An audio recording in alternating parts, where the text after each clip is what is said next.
বিশ্ব রাজনীতি এখন এক অস্থির সময় পার করছে। দেখতে সবকিছু আগের মতন, মানচিত্র একই, দেশ একই, কিন্তু বাস্তবে রাষ্ট্রগুলোর সম্পর্ক দ্রুতই বদলে যাচ্ছে। এই পরিবর্তনের প্রভাব পড়ছে দক্ষিণ এশিয়াতে, আর সেই পরিবর্তনের কেন্দ্র এখন বাংলাদেশ। নতুন সরকার ক্ষমতা আসার পর থেকে একটি বিষয় পরিষ্কার হয়ে গেছে, দেশ পরিচালনা এখন আর শুধু অভ্যন্তরীণ বিষয় নয়, বরং আন্তর্জাতিক শক্তিগুলোর সঙ্গে ভারসাম্য রেখে চলার একটি জটিল প্রক্রিয়া। আর এই প্রক্রিয়ার সবচেয়ে গুরুত্বপূর্ণ অংশ ভারতের সঙ্গে সম্পর্ক।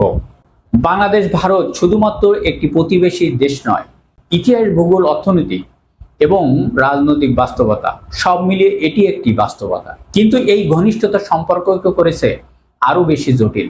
বর্তমান বিশ্ব পরিস্থিতি সেই জটিলতাকে আরো বাড়িয়ে তুলেছে।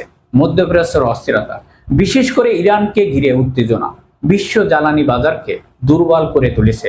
এর পাশাপাশি খাদ্য সরবরাহ ব্যবস্থার চাপে পড়েছে। ফলে আন্তর্জাতিক শক্তিগুলো নিজেদের অবস্থান নতুন করে নির্ধারণ করছে।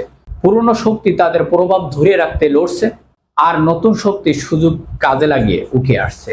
এই পরিবর্তনের সরাসরি প্রভাব পড়ছে দক্ষিণ এশিয়ায়। শ্রীলঙ্কা অর্থনৈতিক সংকট, নেপালে রাজনৈতিক পরিবর্তন, পাকিস্তান ভারত উত্তেজনা এবং আফগানিস্তানের অনিশ্চয়তা, সব মিলিয়ে পুরো অঞ্চল এখন এক ধরনের অস্থিরতার মধ্যেই রয়েছে। এই পরিস্থিতিতে বাংলাদেশকে এগোতে হচ্ছে অত্যন্ত হিসাব করে। একদিকে ভারত, যার সঙ্গে সীমান্ত বাণিজ্য ও নিরাপত্তা সরাসরি জড়িত, অন্যদিকে চীন, যার বিনিয়োগ ও অবকাঠামোগত ভূমিকা ক্রমেই বাড়ছে। এছাড়াও যুক্তরাষ্ট্রের কৌশলগত চাপও রয়েছে।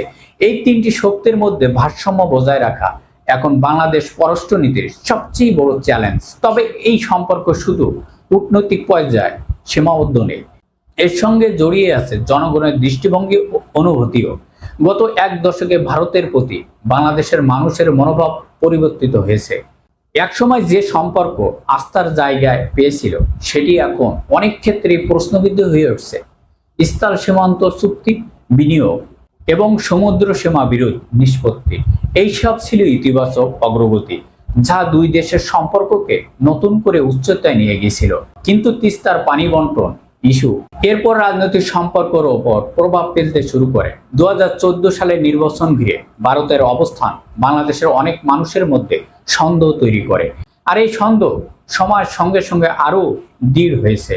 এর পাশাপাশি বন্দর ব্যবহার এবং বিদ্যুৎ খাতের চুক্তিগুলো সবকিছু মিলিয়ে অনেকের কাছে সম্পর্কটি সমতা ভিত্তিক মনে হয়নি।